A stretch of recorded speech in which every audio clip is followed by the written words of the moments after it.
a very small number of criminal industrial conspirators decided to subordinate the entirety of the human population for the purpose of their sinister plans to enrich themselves while impoverishing and killing the rest of humanity. And I'm done being polite. We've long passed polite.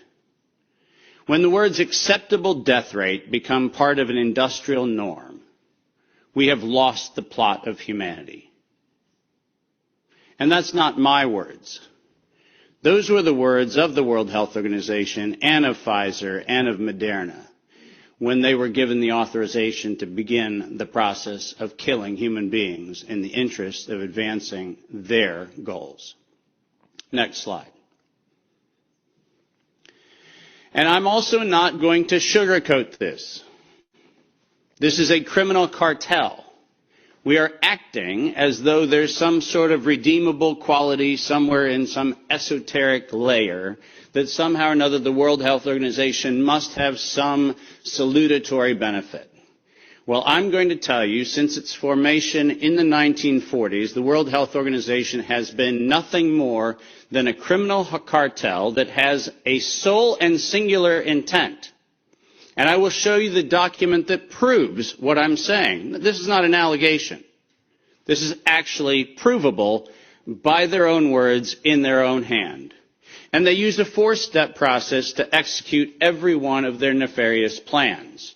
They begin by planning an exercise, then they go to the business of funding that exercise, then they create the rationale for the thing that they're going to do, and then they deploy and profit from it. And in violation of 15 U.S. Code Section 19, which for those of you listening, coincidentally started with the Clayton Act in the same year that the World Health Organization in the United States, 1913, the same year the World Health Organization's progenitors also started. So I find it fascinating that we passed the Clayton Act in 1913 and we set in motion 110 years ago the criminal conspiracy which we now call the World Health Organization. 110 years later. And in violation of TIFU, or TEFU, I don't even know how to say it, the TFEU, the treaty allegedly for the functioning of the European Union, which I think needs to now be called the Treaty for the Dysfunctional European Cabal, Article 101 unambiguously lays out the conditions that this was never a public health anything. It was racketeering for the purpose of instilling terror to adapt the behavior of a population. Period. That's what it was. That's what it always was.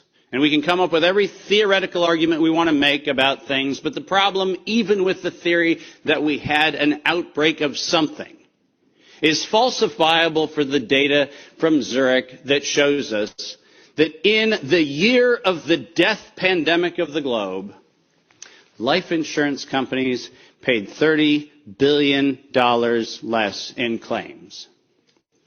Now, if there's a medical professional or a social professional or anybody else who wants to debate that we could develop a virus cunningly that could find out your bank account, your insurance policy statements, and whether you're paid up on your premiums, that's a big ask. It turns out that the data is unambiguous. We did not have a pandemic. We had genocide. And we need to call it what it is. Next slide. When I say we planned it, let's make sure we understand exactly the not-so-fine print of the fine print. And I want to call your attention first to the right-hand column of the slide. This is the 2011 data that the World Health Organization, the Wellcome Trust, PATH, and the Gates Foundation did on their wonderful worldwide program for a malaria vaccine for children under the age of 6 months of age. And in their clinical trial, it's helpful to point out that they murdered 66 children in the vaccine group and then cunningly used the term control for a control group in which they murdered 28 children. Now, the reason I said murdered and the reason why I use that term is because it's exactly what it was. Because it turns out that this control group was not a saline injection. It was not some sort of innocuous, innocent thing. It was actually a cocktail of other known pathogenic disease-carrying injections. The control group was known to kill people, and the experimental control group was actually theoretically maybe going to kill people. And what we did was we actually went ahead and murdered them all. And cunningly, under Article 5, Section 13, which I've put on this slide, I want you to understand why I said, at its formation in 1947, when the WHO was funded and founded, it was funded and founded by people intent to commit a crime because of their own language. Section 13 of Article 5 ends with the following statement: immunity from personal arrest or detention, blah, blah, blah, immunity from legal process of every kind. Now, if you didn't intend to commit a crime, why would you need to give yourself permanent and absolute immunity from every form of prosecution, and its worse, even investigation for prosecution of every kind? People sit there and pretend, well, that's like diplomatic immunity. Do you realize this isn't even meeting the standard of diplomatic immunity? This is a criminal organization who set in motion their own law to protect themselves against crimes they knew they were going to commit. And when I say they knew they were going to commit, I mean they knew it. Because their first Director General, none other than Dr. René Sand, who happened to be in the hospitality of the Germans in Dachau in 1940 earlier, in 1947, mysteriously, with the largesse of the Rockefeller Foundation, was nominated to become the first Director General of the WHO. And within 5 short years, René Sand decided to authorize the real purpose of the WHO in writing by then Director General Dr. Brock Chisholm, who advocated for population control as its primary objective. Does that sound like public health to anyone in this room? This is not public health. This is the advancement of the same genocidal program that began with the Carnegie Foundation's funding of the eugenics office at Cold Spring Labs in the United States in 1913 under the philanthropy of Andrew Carnegie. People, stop fooling yourself. We debate the leaves on the tree of what we call this pandemic thing, but we're not going to the root. This was an organized crime, racketeering entity set up to give itself first absolute immunity and then execute its plans to make sure it controls who lives, who dies, and who gets any chance at life. And if you think that I am somehow inflating numbers, let me be unambiguous. Under every treatment of tax provision, if I were to tell you that there is an 88% controlling interest of any organization, you might conclude that that actually aggregates into a controlling interest. And it turns out that if we look at the foundation donations to the World Health Organization, 88% of those come from a single organization, the Gates Foundation. That constitutes a violation of every competitiveness law in Europe and every competitiveness law in the United States. This is absolutely not only not an independent, charitably funded donation, but more importantly, under the tax laws on both sides of the Atlantic, this constitutes directed donations which specifically are forbidden and do not have any place anywhere in the Charter of the World Health Organization or any of the UN-affiliated organizations. When I say this is a crime, I mean it's a tax crime, a racketeering crime, a money laundering crime, and now the crime of racketeering leading to murder and global terrorism. Next slide. I told you that the second thing after they plan it is they fund it. And why don't we use the criminals' language in their own words, because it's the best way to say it. When they actually planned the release of the use of a biologically modified chimera associated with the model derived from coronavirus, they actually said the following: to sustain the funding base beyond the crisis, we need to increase the public understanding for the needful medical countermeasures, such as a pan-influenza or pan-coronavirus vaccine. Now, let me pause for just one moment and remind you that the crisis that they were speaking of was a crisis of diminishing funding. There was no health crisis. This was a crisis of their coffers were starting to run dry. That's the crisis. And let's read on. A key driver is the media, and the economics will follow the hype. We need to use that hype to our advantage to get to the real issues. Investors will respond if they see profit at the end of the process. That is officially the statement made by the conspiratorial cabal that by that time was the decade of vaccines put in motion in 2011 by the Global Preparedness Monitoring Board of the World Health Organization, and it was the funding base for Peter Daszak's partnership with the chimeric production of pathogens both in North Carolina and in Wuhan. So don't tell me that we have to do an investigation into where this came from. The criminals have admitted to it in their own words. Next slide. And now we get the fun one that no one in Congress is willing to address, which is the elephant in the room. On October the 21st, 2014, despite the multiple conversations between Senator Rand Paul and Anthony Fauci, where we've been told that Rand Paul has done everything he can to put Fauci on the ropes, he has had in his possession the letter that you see on the left.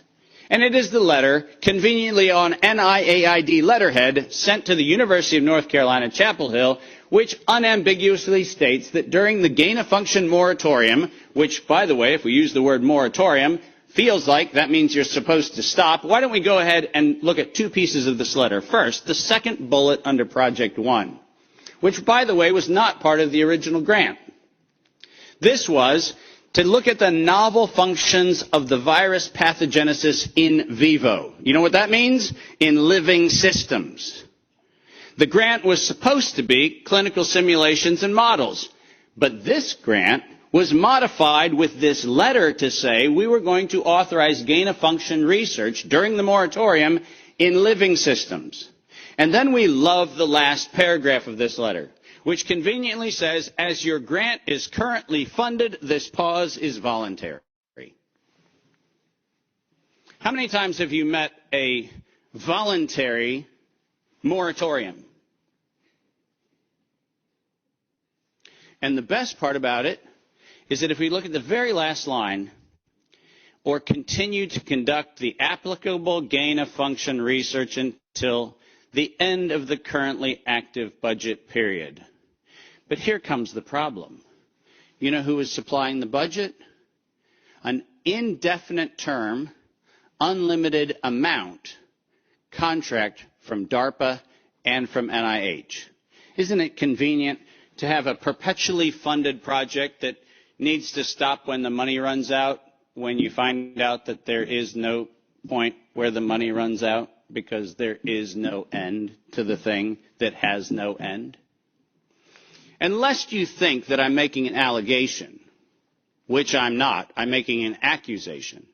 Let's be clear. And there's a big difference. I'm not alleging anything. They actually went to the trouble of telling us that it was going to be the Wuhan virus that was going to get us. As you see on the right-hand side of the screen, published in 2016, March 14th of 2016, the SARS-like Wuhan Institute of Virology Virus 1, and I quote, is poised for human emergence. Does that sound like we're just surprised that something in Wuhan went a little haywire in December of 2019? Or does it feel like we were told, look at Wuhan, and look at coronavirus, and look at what we've been doing to manipulate coronavirus in Wuhan and at the University of North Carolina, Chapel Hill, and lo and behold, we're going to go ahead and tell you that we're ready to release it in 2016. Next slide. We're almost done. And then they created it. Now, all of you know that I am criticized globally for my use of the term biological warfare. I do that because I am credentialed to do that.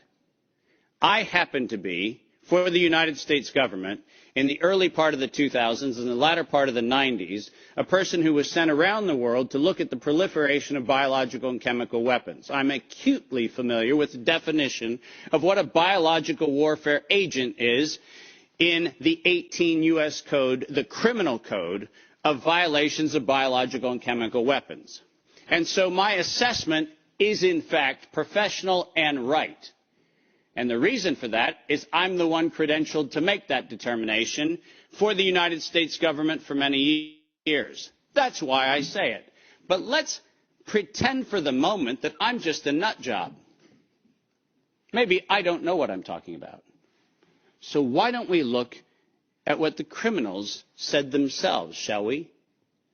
In 2005, at a conference sponsored by DARPA and the MITRE Corporation, Ralph Baric, the architect of the lethal strand that has been injected into millions and billions of people's arms, that Ralph Baric was sponsored to present the following, and let's go ahead and use his words, presentation: synthetic coronaviruses, biohacking, bio-warfare enabling technologies. Does that sound like a public health distribution program? Does that sound like something that is accidentally misinterpreted to mean something else? Or does biological warfare enabling technologies sound like not countermeasures or pandemic preparedness? It sounds to me like biological warfare enabling technologies. And the reason why I have that hunch is what followed was he received, next to his NIAID grants, non-competitive DARPA grants in matching funds for over $140 million of aggregate funding going into his and his related programs on synthetic biological warfare enabling technologies. So do I have a problem calling the injection a biological warfare enabling technology? Absolutely not, because that's what they called it. And we know that they knew they called it that on September 18th, 2019. Because on September 18th, 2019, the racketeering, co-conspiring cabal of interlocking directorates, also known as the World Health Organization, said that they were going to conduct an experience for the world that was going to be a rapidly spreading pandemic due to a lethal respiratory pathogen. The lethality in that statement is the problem. They didn't say we're going to maybe get a little bit of sniffles going around. They said we were going to actually have the promulgation of a deadly agent. And the stated reason, in September 2020, the progress indicator is that the world would accept a universal vaccine. Not, we'll look at other options of treatment. Not, we'll have a look at what might be early intervention, as Dr. McCullough has so clearly advocated for in many, many, many instances.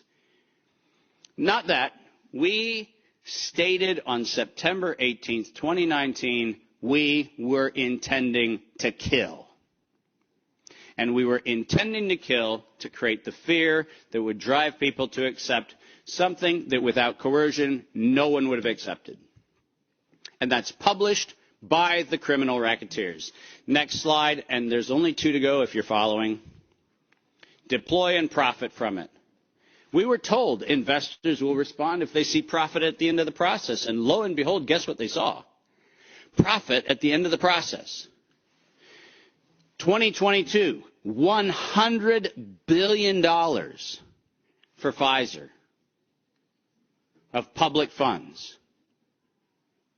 Moderna, after lying to the Congress in October of 2020 when they were asked to actually verify whether NIAID was promoting an injection that would enrich NIAID, where Anthony Fauci and the entire team at NIH said that they had no financial interest in their recommendation, they receive a back payment royalty of $400 million for the first payment of the royalty. $400 million. More than any Institute of Health has ever received in a single payment for a single invention in the history of American medical research. And lo and behold, what do we receive after that? A request from the World Health Organization to expand its budget by 11% to make sure that the people who profited from it donate to it. And guess what they just did? They laundered the money right back. That's what they did. Next, and now you get the final slide. This is not a public health crime. This is actually not a constitutional crime. This is a criminal act done by a criminal institution established to enable criminal behavior since its foundation in 1947. That is what this is. And we should not be debating the merits of democracy or liberty or anything else, as irrational as that would be if we stood at a bank robbery and debated the merits of printing dollar bills. The problem is not the dollar bills. It's the bank robber. And the problem here is not health, and it's not public health, and it's not the suppression of information and the suppression of dissident views and the absolute unconscionable treatment of physicians around the world and academicians around the world who spoke out against this. That's not the crime. The crime is that we had criminal racketeers who conspired and developed a, quote, emergency. The same criminal racketeers planned, manufactured, and did all agency capture to make sure that you were told that you would use terms that they tell you to use. Vaccine, face mask, health, social distancing, none of which had ordinary use definition. So we just used them. Criminal racketeers price fixed with interlocking directorates where known competitors came together and fixed prices in direct collusion, in violation of both European Union standards and in violation of both the Sherman and the Clayton Act in the United States. These were crimes. It was organized crime, and we should treat it as such. Criminal racketeers publicly lied under oath, and this resulted in the death and destruction of liberty, and most importantly, the death and destruction of the integrity of well-meaning people who sit here today doing everything they can within their power to try to treat the calamities created by this catastrophe. I will not for a moment denigrate the multiple contributions of amazing academic and medical professionals who've tried desperately to step into the gap and stop the corrupt outcomes of these crimes. But I will, without doubt, say the following. Until we treat this as a criminal conspiracy of criminal racketeers resulting in global terrorism for the purpose of profiteering and murder, until we have that conversation, we're having the wrong conversation. Because we are not here to debate the merits of a modified agreement for a criminal racketeering organization. We are here to end the criminal organization itself. This is my call to every single person on this planet. Don't just limit the power of the WHO. Destroy the WHO. Thank you very much.